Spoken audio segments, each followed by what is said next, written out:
So my name is Caroline Weinhold. I am a lecturer in the Division of Biology. And I also have Ben Keck, who should be joining us momentarily. Both of us teach in the Division of Biology, and our normal class sizes are about 220 students. And so many of our instructors teach 2 of these per semester. So that's a lot of students to work with face to face, and then you move them online, and it becomes definitely a different kind of challenge than we face in the face-to-face classroom. So what I'd like to do is in the chat, if you could just take a minute and let us know what's your big challenge in the big classroom? What have you experienced? And if you don't teach in the big classroom, what do you imagine is a challenge?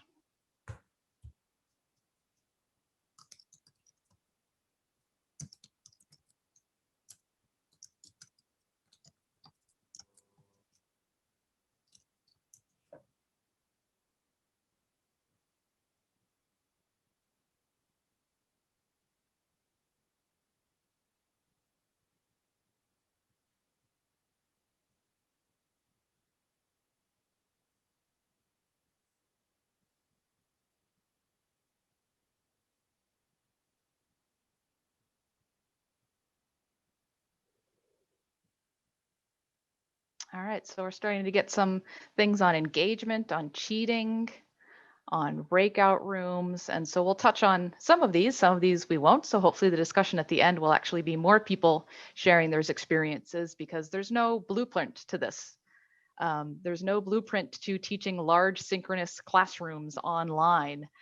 And so we're all kind of flying by the seat of our pants. And so I think our biggest strength and resource is definitely each other in all of this.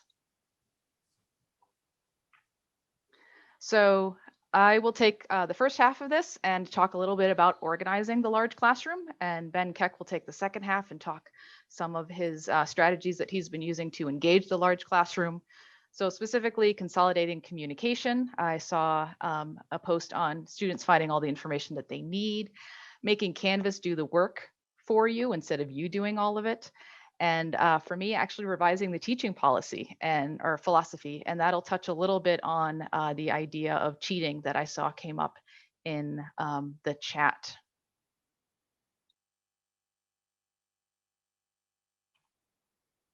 All right, so I took screenshots of my Canvas course, but I am happy to pull up the Canvas course. I find sometimes that navigating through it can slow the speed down of Zoom, and also people get kind of lost in the navigation of things rather than focusing on the content. So I chose screenshots, but of course I'm happy to take you back to the actual Canvas course if there's anything in specifically that you want to see how it works or how it's designed.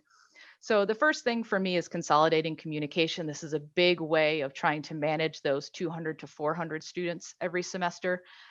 I would love to be able to interact with each of them one-on-one, but there's no way to do that time-wise. And honestly, they all kind of have the same questions. So, you sort of find yourself repeating the same stuff over and over again. So how can you devise ways that allows you to consolidate your communication and almost work with everyone one-on-one, but being more efficient with your time? So one of the big things that I was using was announcements instead of emails. So students, instead of getting the email, when I used an announcement through Canvas, it did a couple of things for me. One, they automatically got an email. So that was wonderful. The announcements also allowed me to link to different parts of the Canvas quiz or the Canvas site. So one of the chat questions was helping students find the information that they need. So what I did was once a week, I would send students an announcement, or twice a week if it was something really important. And I had them structured the same way every time. It was what's going to be due, what's coming up, maybe this was the final exam, or there was something about my process or something about a quiz, and then general stuff. So they always had this very organized in the same way. And I would link to everything that was due. So any of those areas that you see blue in blue font and underlined, those are linking students directly to that section of Canvas. So they could use this announcement as basically a weekly outline of what they have to do and where they can find all of this information. rather than a lengthy email saying, okay, go to modules, click on this, find this there. This was a way to just link everything. And it also was a nice check for me, because then I could click on those links and make sure I actually had built everything correctly in Canvas. So I definitely encourage using announcements instead of emails as a way to communicate to students. And it also cut down on the number of emails that I had to send. And the announcements also live on Canvas. So if a student forgot or couldn't find an email, they could always go back to Canvas and find that announcement again.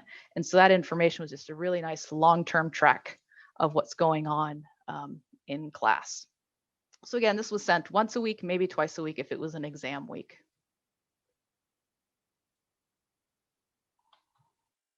Another thing for consolidating communications was really trying to use those discussion boards. So students, like I said, would often have the same kinds of questions.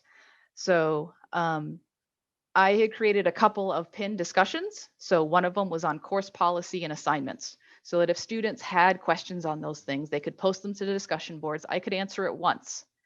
And then students, if they had similar questions, they could see what their peers had asked. They could also answer each other's questions. Also on technology support, I could put posts in there about the hotspots that OIT was offering, the laptops that you could check out from the library, different information that I thought might be useful to these students without spamming their inboxes. And we also had discussion boards for each of the chapters and each of the topics that we covered. And so I've removed a lot of the student comments because of, I didn't want to put students' names up there since they had not given me permission to share. And so it was a way to try and consolidate the types of questions and allow students to answer each other's questions and for me to answer something once and have a permanent record of how I answered that. I also really like the discussion boards because you can record your answers via video. So instead of me spending a lot of time typing out, I could just record myself answering a question, maybe drawing on a piece of paper. And I found that that also saved me time rather than trying to perfectly articulate something in text, which would inevitably confuse somebody. I do believe that students can still be hesitant to share questions on discussion boards, just like they are in large classrooms, right? They're embarrassed to raise their hand and ask a question. On discussion boards, their name pops up with a question. So alternatives to this would be something like a Google Doc. So instead of each discussion board for a chapter, there would be a Google Doc for a chapter, and the students could type their questions into that. They would be anonymous.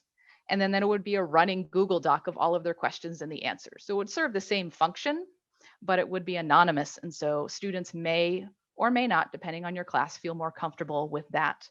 I also know a lot of people use GroupMe, and that can really work in a very similar way for lots of quick, easy ways to answer, and have a teaching assistant, if you do have one, answer the questions on GroupMe. So that was another way to consolidate this communication, trying to think of a way that I could answer a question, but make the answer accessible to everyone in the classroom so that hopefully I didn't have to do it multiple times. And then the last one on this was thinking about FAQ pages. So it's similar to the discussion board, but I would try and anticipate what the students are going to ask me about a particular topic, and I would create FAQ pages, and I drop them into each module that it was appropriate for. And so here's the one I've shown you for the final exam. So trying to think of everything that they could possibly ask me and see that onto these FAQ pages in hopes of answering 90% of the questions. And then if something new came in, I could add it to the FAQ page. And I could do that for any of my content topics. I could do that for quizzes, any of the assessments. And so again, this was a way to have a running answer sheet for their questions. And it's something that I can import from semester to semester and hopefully continue to cut down on the number of individual questions that I have to answer. And the last one would be really kind of recording everything. And that comes to this FAQ page. So if you have office hours, online office hours, recording those. Because if the student comes and asks you a question, for example, for us on DNA replication, chances are another student's going to ask that same question. So if I have an answer recorded, I can trim that video, I can remove the student, and I can post that onto Canvas in these FAQ pages or onto the discussion board. And then that response becomes available to all of my students without violating any sort of FERPA issues or that student's privacy. So I would recommend recording absolutely everything you do and then using that to your advantage over the course of the semester and enable you to share it with everyone.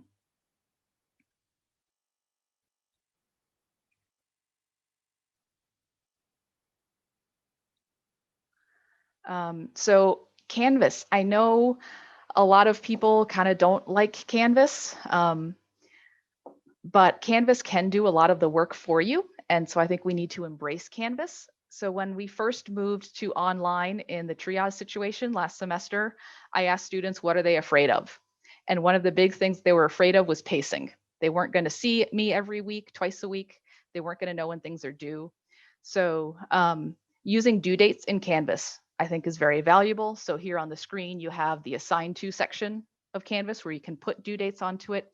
I've also taken a screenshot of my syllabus where I do two versions of it. So one is the recommended due date. This is to help them pace themselves to say, okay, this is what you need to be doing on a daily basis. These are when things are due so that you stay together with lecture. And then you have the actual due date so that everything is due around the same time. So using Canvas to help structure the students' due dates and using that functionality for your to your advantage. And there are lots of other Canvas tools out there. And so it's really taking the time to learn Canvas.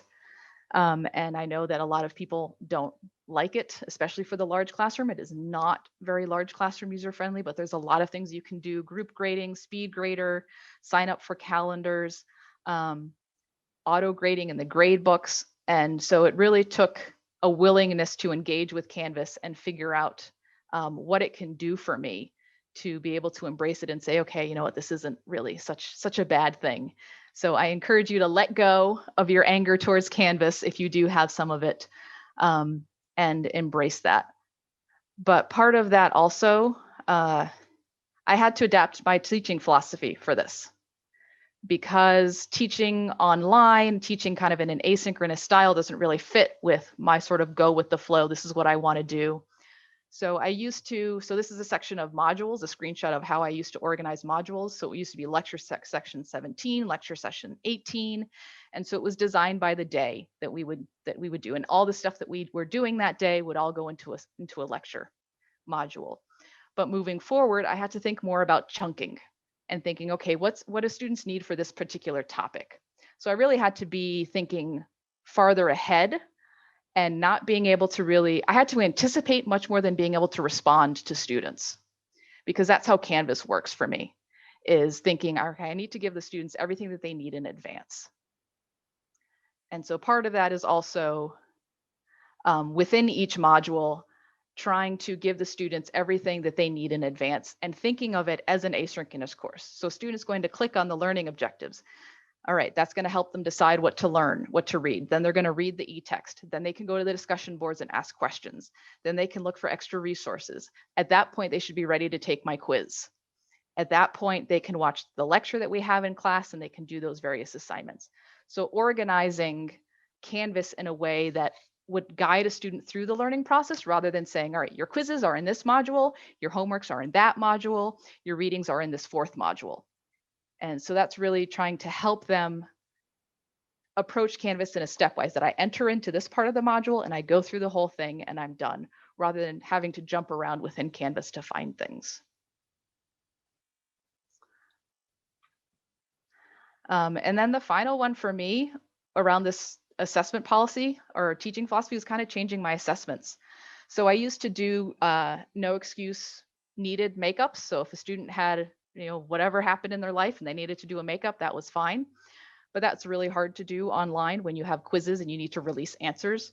So I changed it to creating more assessments with lots of dropped grades, because Canvas can do that automatically for me.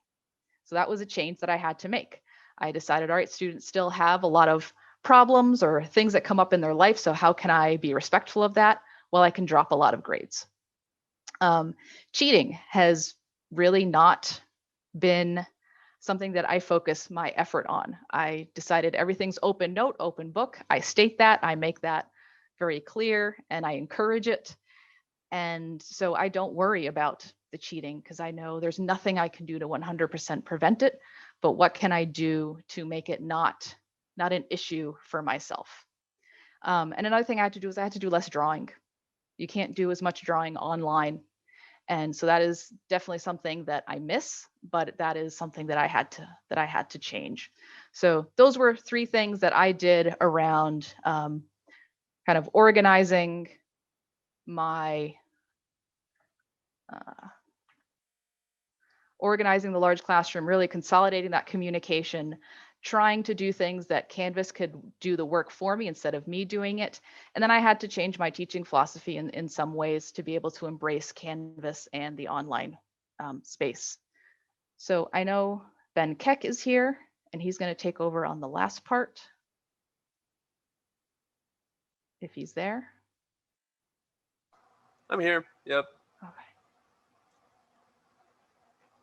So Ben, if you want to take over, I can either move the screen for you, or you can screen share yours, whatever you prefer.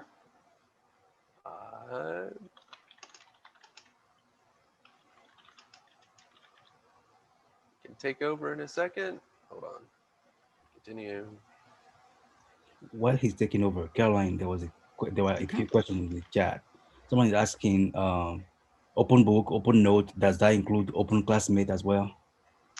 Right. For some assessments, yes, absolutely. Open classmate as well. That's fine with me. Otherwise, on exams, no. But I do assume that they are going to do it. So there are things that you can do in Canvas as far as releasing one question at a time, designing 50 exam questions, but only releasing 30 to the student. So they might get a different set of questions. So working together will not necessarily help them. And these are all things that I will be completely transparent with the students with, saying, hey, this is how I've designed it. So you are not allowed to work with each other on this, but obviously I can't monitor that. And so just be aware that if you do, this is what's going to happen, that you're going to get different questions at different times in different orders, and your multiple choice questions are going to be in different orders as well. So just be aware of that. But I also do believe in some ways that, if you work with a partner and you arrive at the right answer, that's a valuable learning tool as well. So if there are things that I can do in the classroom that allow for that, then I'm all for it.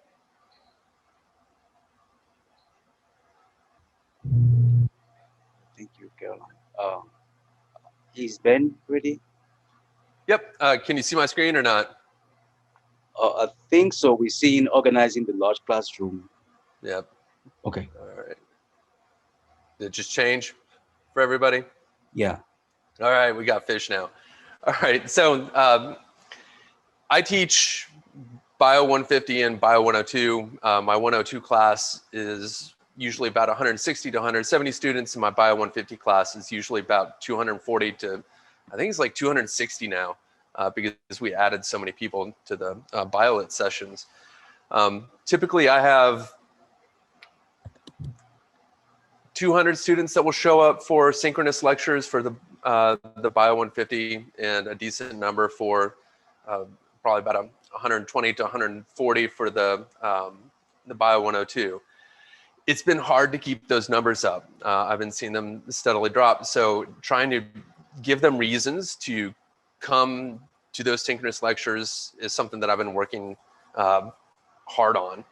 And one of the ways that I've been doing that and try to keep people engaged so they just don't have to listen to me sit there and lecture the entire time is to answer questions in chat. And so there's lots of different parts of this that I think are pretty cool. So first off, a lot of these students are really used to using instant communication, instant messaging.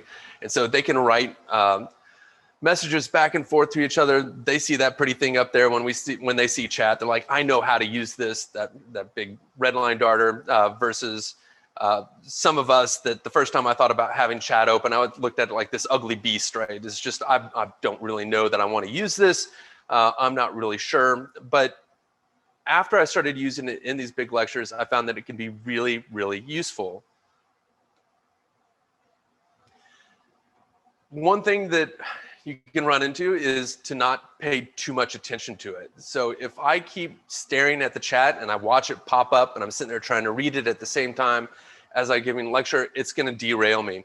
I'm not going to be able to answer every single question. You can ignore off-topic comments like Caroline's doing right now, trying to distract me. You're gonna find those things, right? But you're also gonna see something, and I didn't even have to ask anybody to do this, but I mean, Jeremy was answering questions and answering students' other questions. So instead of me being the person saying, oh, I've got to answer this question about, where do you find this assignment that I mentioned in the start? Often another student will jump in and answer right away. So it actually takes a lot of work off of my plate.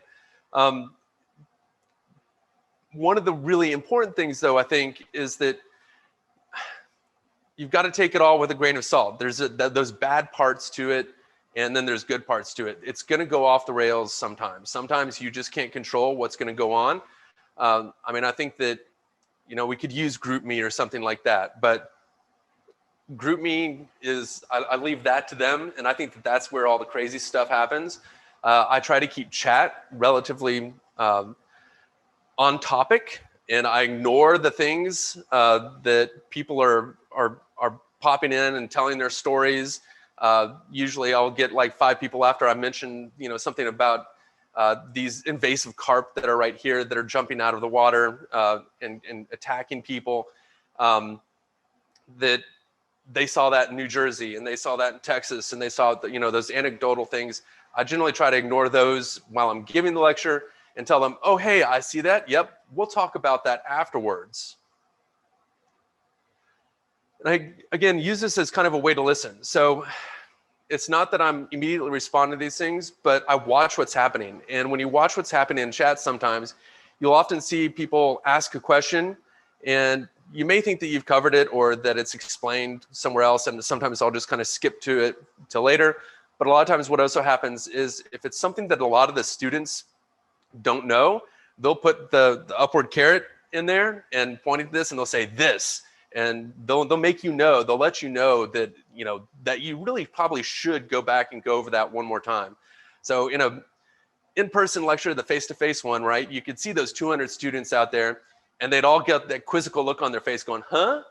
And you don't get that with the Zoom and the online. And this way with the chat, they can all let you know that you've missed something. You haven't communicated something very well. It's also a good way to look at those. I usually scroll back through them and look at those anecdotal comments and try to incorporate them. Because again, this is one great way to get them engaged, because if you talk to them personally and say, hey, somebody in chat mentioned, this invasive carp up in Chicago and the electric fence that they're putting in through the waterways. And you can talk a little bit more about that for biology, obviously. But it gives them that personal connection to your topic. And so the chat really has enabled me to help engage them that way. So I'm not just talking about my experiences and my examples. I can actually say, hey, look, you mentioned this has something to do with you, and this is how it relates to what we're talking about. And that, not just makes them want to come to class, but also helps them, remember that information, that story, a little bit more of the topic that you're trying to get across. One of the other big ways is that I use the time at the beginning and the time at the end to answer questions. And this time is actually expanded because not only has the university increased the time that they allow them to transfer rooms if they're actually in face-to-face to 25 minutes right now, I think. But we can sit there and before class, I usually show up about 5 to 10 minutes early. I think everybody did this normally in class anyways for face-to-face. Some people played music. You can answer some questions. I definitely hang out and ask questions.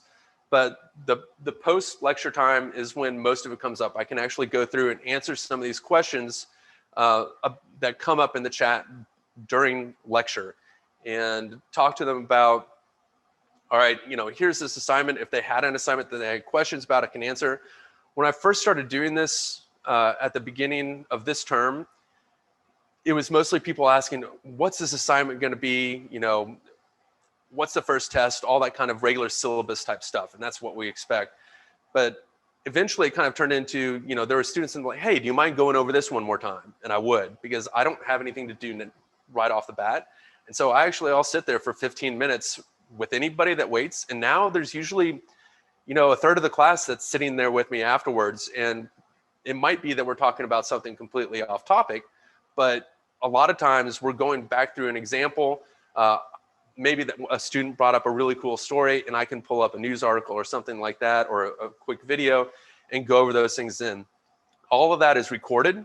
All of that is available to the students that can't stay. They might have another class or something like that. But again, it's shifting away from me teaching them, lecturing to them or going through that content to being much more informal time. And I think that that really helps keep them. I want to go because I want to hear what he's going to talk about, X, Y, or Z. And I've gotten a lot of responses back saying that that's kind of helped them, want to actually attend the class. Especially right now, I think a lot of students are hitting some walls and not wanting to attend classes all that much. This is just one example I did the other day because it was in the news. So they just sequenced the whole genome of Neoceratodus, the Australian lungfish. It happens to have the biggest genome of any vertebrate yet sequenced. And so I kind of mentioned these things afterwards. And then we talk about how that relates to keeping them as pets, because, I mean, look at that thing. That's just cute little puppy dog face. They're endangered species. It's also your closest fish relative. And so I can incorporate ideas from class, but it's also kind of fun because a lot of people have had pet goldfish. They'll tell me about their pet goldfish, and I can talk about, the history of that in a biological context. So, I mean, there's lots of ways to kind of encourage that. And again, making it really informal seems to make them want to be there even for the regular class as well. Again, this is another way where it kind of reduces my amount of time on email. Fall term was way overwhelming for me in the amount of email that I was getting, largely because I didn't do a lot of the things that Caroline just talked about.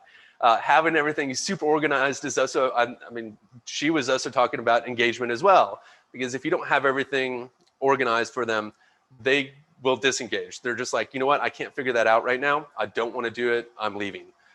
Having everything well laid out and clear, modules where it's X, Y, and Z, you do those things, they're very happy to do those things. They will tell you that they're very happy you did those things, and it reduces the amount of time that you have to work.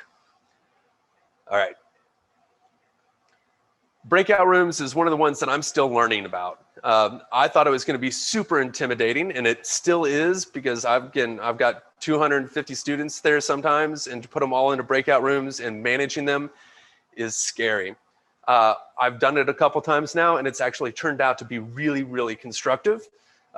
In fact, after I did it a couple times, I would just hang out, answer questions, go into some of the rooms, but it was a lot better than I thought it was.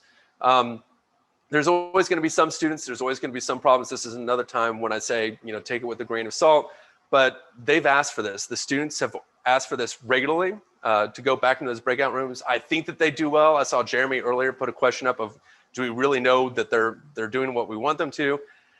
I don't know that. We haven't quantified that right, but the students ask for it, and they always seem to be engaged while they're doing it and want to do it. They don't all just disappear. So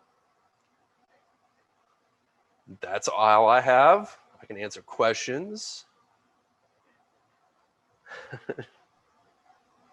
And yes, jokes are always fun to watch in the chat too. Thank you, Ben, for your presentation, and thank you to Caroline. I'm sorry we are a bit late. We're supposed to end at 1 o'clock, and because of the nature of our conversation and stuff, we had to go over time. And so maybe one more minute for questions, if any of you have or has questions for Jeremy or Caroline.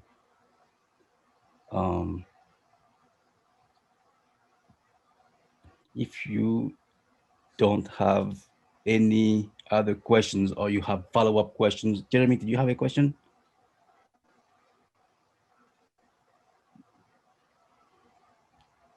Oh, I thought Jeremy had a question. So if you need to follow up with Caroline or Megan or Ben, feel free to email them. And thank you again, everyone, for joining us today. We hope to see you again in about 2 weeks. And I hope you all have a nice weekend.